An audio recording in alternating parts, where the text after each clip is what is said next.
thing on that last video. I'm quick. I ran out of space on this crappy freaking phone. Anyway, so what I was talking about was how the lost 10 tribes of Israel went through a diaspora, were pushed across northern Europe, and then had to cross from Europe to America. And I'm sure that there was already colonies in America from like Asia and stuff like that. When the walking trail was there, it was there, it was established. And they probably didn't discover it, but they used it. And they probably really established it a lot bigger because it was all 10 tribes of Israel going across there, plus whatever slaves and stuff they would have taken. And then probably got along with the Asians and made their way down into and just were starting to colonize all of America when Columbus would have found them, right? Because they probably came over, and as they swam in the lakes around, like first in Quebec or wherever, it would have taken them a long time to get this far. You know what I mean? You got to think like just walking across Canada and stuff would have taken them 300 years. But I'm sure when they got into like Vancouver kind of area, they probably all split off, and some of them went west to see how far they could go, and some of them went south to see how far they could go. And I'm sure that there was already some Asians that went south going looking for better pastures, greener pastures, right? So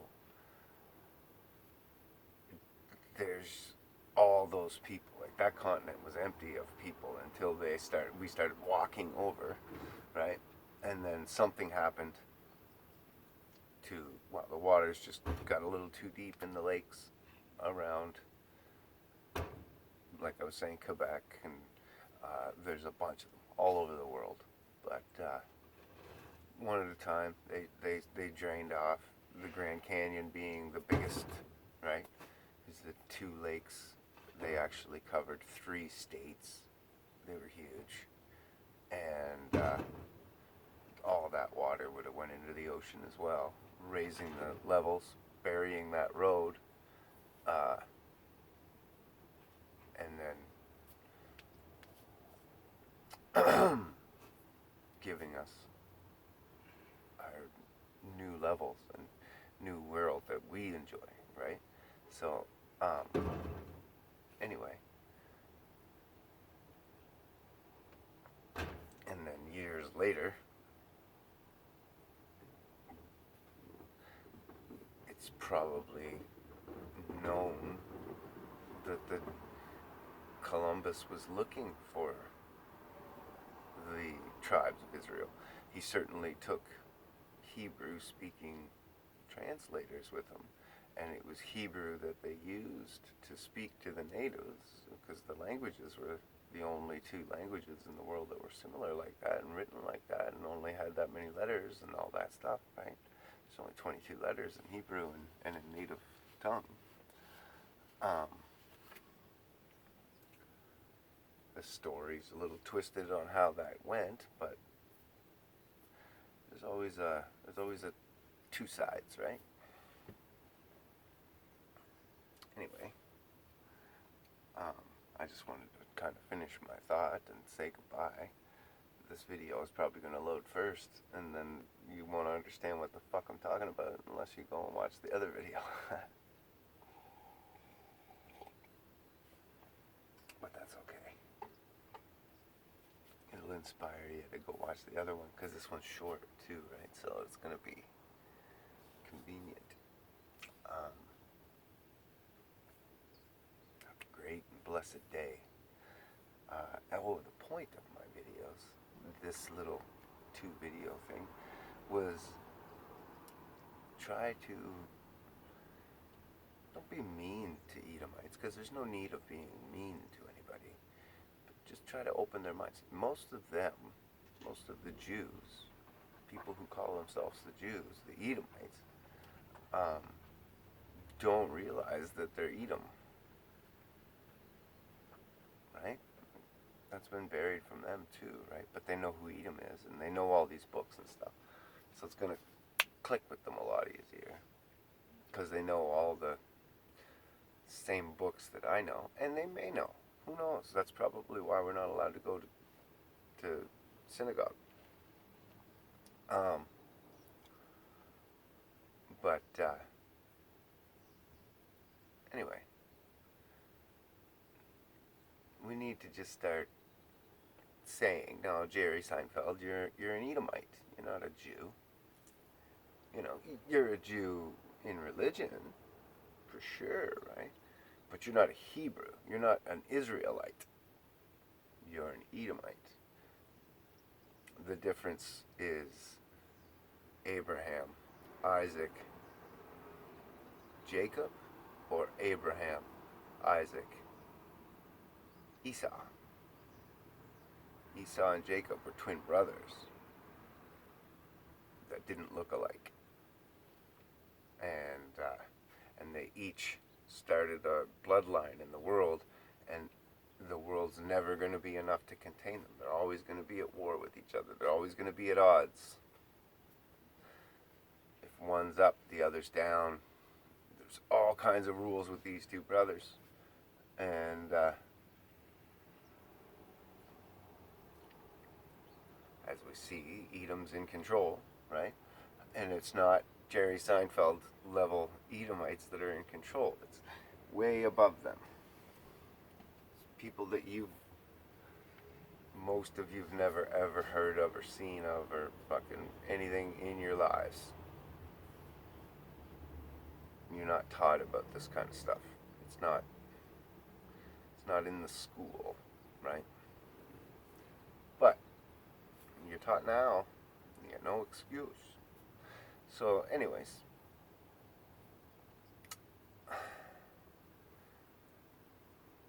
I try not to call myself Jew. I guess I have, though. I should say Hebrew from now on. Because I'm an Israelite Jew.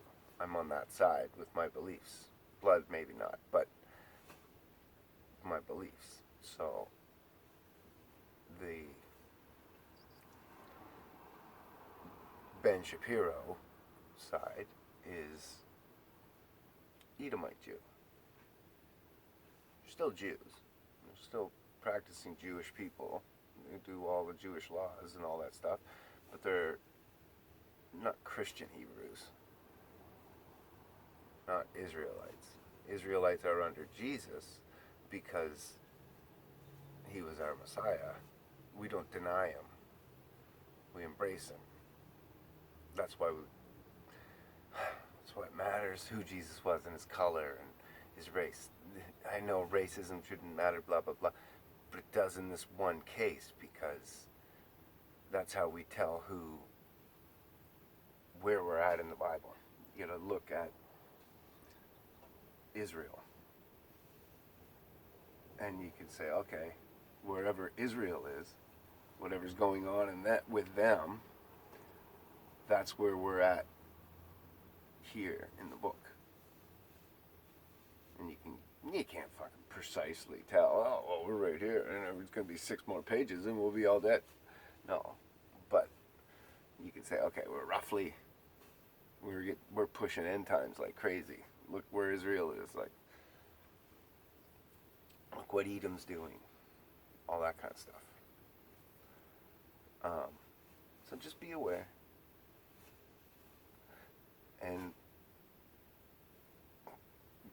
try to make Hebrews aware of who they are. Love them.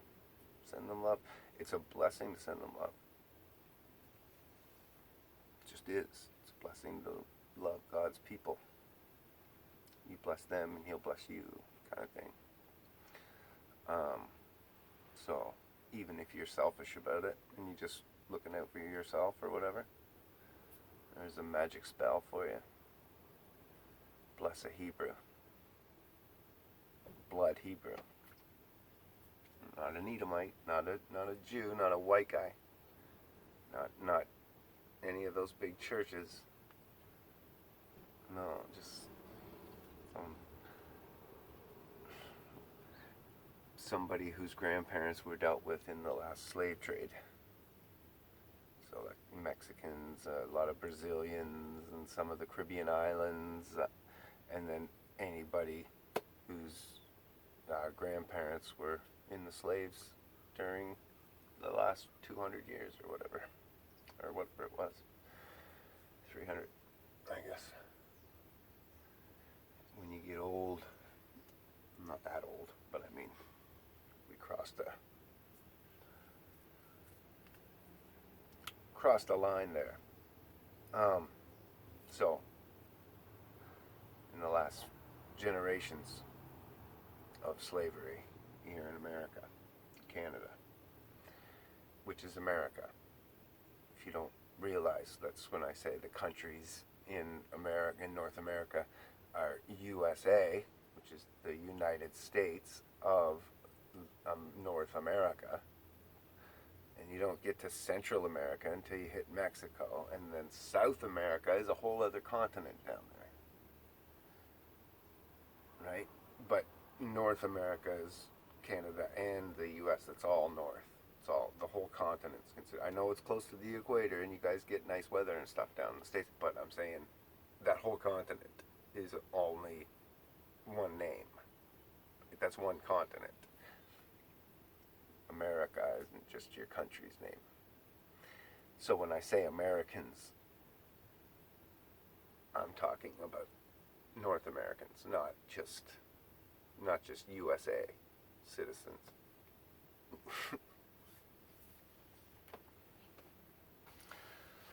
Shouldn't be that confusing, but it is. Anyway, have a great, blessed, beautiful day, week, whatever it is, until I talk to you next time, kiddos. See yas.